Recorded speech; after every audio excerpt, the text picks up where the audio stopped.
students, in this video we are going to discuss the capacitance of spherical capacitor.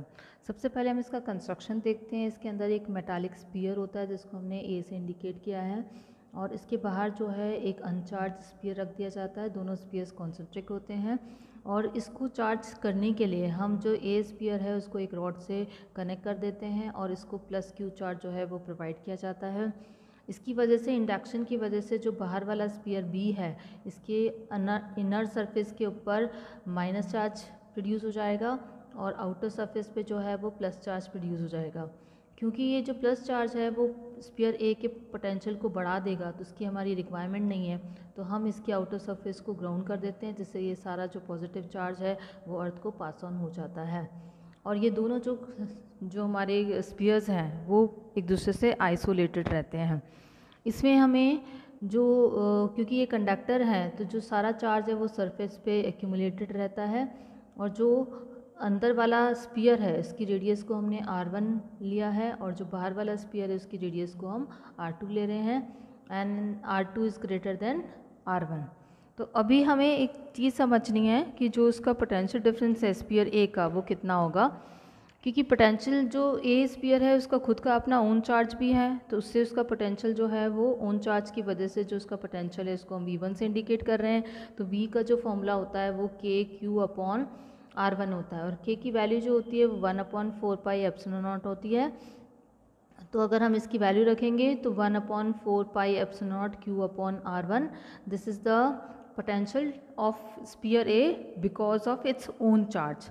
लेकिन क्योंकि जो spear ए है वो स्पीयर बी के अंदर है तो और स्पीयर बी के ऊपर क्योंकि नेगेटिव चार्ज है तो वो भी उसकी वजह से भी इसमें एक पोटेंशियल डेवलप होने वाला है। उस पोटेंशियल को हम V2 से इंडिकेट करेंगे। By the same formula we can write V2 = 4πε0 Q/R2। क्योंकि ये माइनस चार्ज है तो यहाँ पर माइनस का साइन आएगा। अब हमें रिजल्टेंट पोटेंशियल निकालना है तो रिजल्टेंट पोटेंशियल V1 + V2 के बराबर होता है। V की वैल्यू हो जाएगी 4πε0 Q/R1 प्लस 1/4πε0 Q-Q/R2 और हम इसमें 1/4πε0 Q कॉमन ले लेंगे तो 1/R1 - 1/R2 और इसका एलसीएम लेके अगर हम सॉल्व करते हैं तो हमारे पास में वैल्यू आ जाती है R2 - R1/R1 R2। This is the potential. जब पोटेंशियल निकल जाता है तो हम आसानी से कैपेसिटेंस को भी कैलकुलेट कर सकते हैं। जो हमारी कैपेसिटेंस होती है वो चार्ज अपॉन पोटेंशियल है, चार्ज की वैल्यू Q और हम पोटेंशियल अभी कैलकुलेट कर चुके हैं तो ये हो गई 4πε0 R2 - R1/R1 R2। Q से Q कैंसिल हो जाएगा, ये ऊपर चला जाएगा 4πε0 R1 R2/R2 - R1। जो हमारा ये फाइनल फॉर्मूला आ रहा है ये कैपेसिटेंस का है for calculating the capacitance of spherical capacitor. यहाँ पर अगर हम इस फॉर्मूले को एनालाइज करते हैं तो हम ये देखते हैं कि जो कैपेसिटेंस होती है वो जो स्पीयर के साइज़ पे डिपेंड करती है। सबसे इंपॉर्टेंट चीज़ जो उसकी डिस्टेंस है दोनों स्पीयर्स की इस पर भी डिपेंड करती है तो वो इन्वर्सली प्रोपोर्शनल है।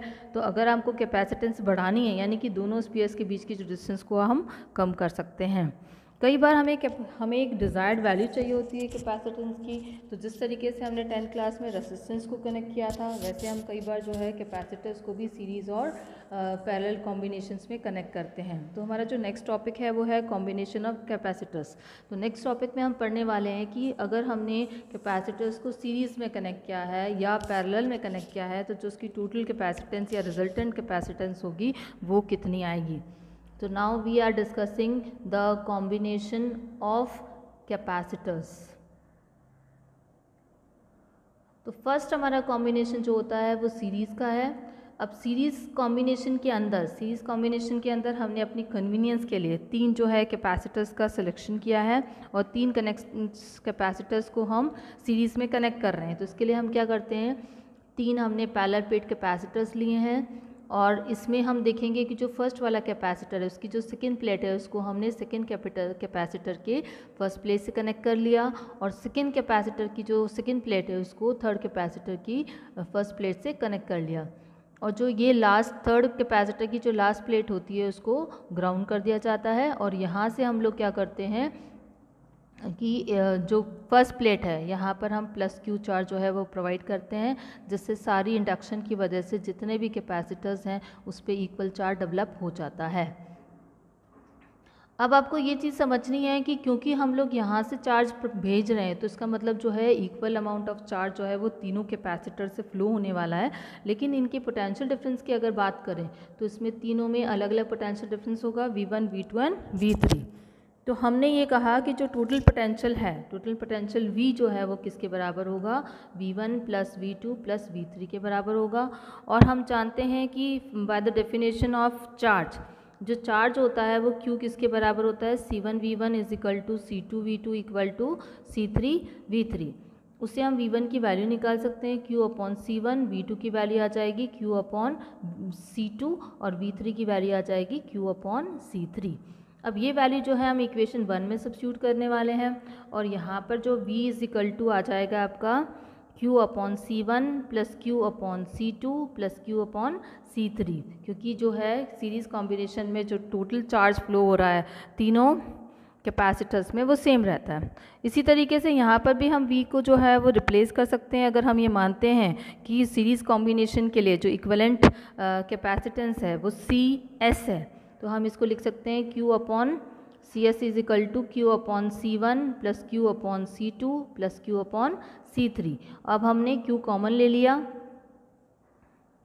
तो हम ये आ जाएगा 1 upon C1 plus 1 upon C2 plus 1 upon C3 और Q से कैंसिल आउट हो जाएगा, तो 1 upon CS is equal to 1 upon C1 plus 1 upon C2 plus 1 upon C3। जो CS है वो सीरीज कॉम्बिनेशन के लिए जो टोटल कैपेसिटेंस है वो आ रहा है। तो यहाँ पर इस फॉर्मूले को एनालाइज करने से हम इजीली रिजल्ट निकाल सकते हैं कि जो इक्विवेलेंट कैपेसिटेंस है वो कम हो जाती है अगर कैपेसिटर्स को हम सीरीज़ में कनेक्ट करते हैं। अब हमारा जो नेक्स्ट कॉम्बिनेशन है वो पैरेलल कॉम्बिनेशन है। पैरेलल कॉम्बिनेशन में हम लोग अगेन अपनी कन्वीनियंस के लिए सिर्फ 3 ही कैपेसिटर्स को कंसिडर कर रहे हैं और इसमें भी हमें रिजल्टेंट कैपेसिटेंस कैलकुलेट करनी है। तो next topic is the parallel combination of capacitors. So this is parallel combination of capacitors. तो हमें पहले इनका कनेक्शन करना है। आपके पास में ये फर्स्ट कैपेसिटर है, सेकंड है और ये थर्ड है।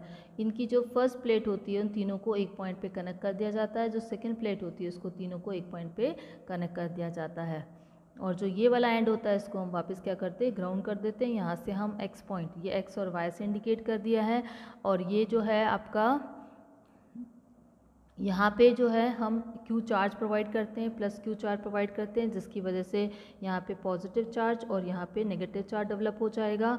लेकिन एक चीज़ जो नोट करने की है वो क्या है कि हमारा जो चार्ज है यहाँ पहुँचने के बाद 3 हिस्सों में डिवाइड हो रहा है, यानी कि Q1, इससे Q1 चार्ज पास होगा, इससे Q2 और इससे Q3। लेकिन अगर हम पोटेंशियल डिफरेंस की बात करते हैं तो तीनों के बीच में जो पोटेंशियल डिफरेंस है वो सेम रहने वाला है। तो हम ये कह सकते हैं कि जो टोटल चार्ज है this will equal to Q1 plus Q2 plus Q3। और हम जानते हैं कि जो Q होता है वो किसके बराबर होता है, CV। और यहाँ पर हम जो है इसको पैरेलल कॉम्बिनेशन है तो जो रिजल्टेंट कैपेसिटेंस है उसको CP से डिनोट कर रहे हैं।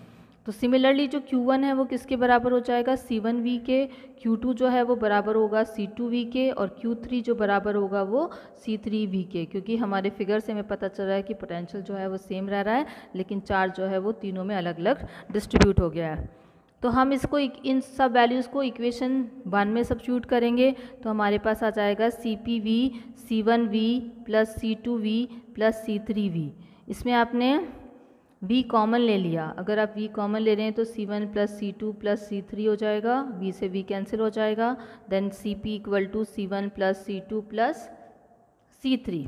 तो हमने देखा कि जो CP है वो आपका पैरेलल कॉम्बिनेशन के लिए रिजल्टेंट कैपेसिटेंस है। तो जो इक्विवेलेंट कैपेसिटेंस आ रही है वो हम this is the equal to the algebraic sum of the capacitance of individual capacitors. तो जब कभी भी आपको कैपेसिटेंस को इंक्रीज़ करना है तो हम ये कह सकते हैं कि हमें कैपेसिटर्स को पैरेलल कॉम्बिनेशन में अटैच करना चाहिए, और अगर हम ये चाहते हैं कि हम अपनी कैपेसिटेंस को कम करना चाहते हैं in that case we have to connect all the capacitors in the series combination.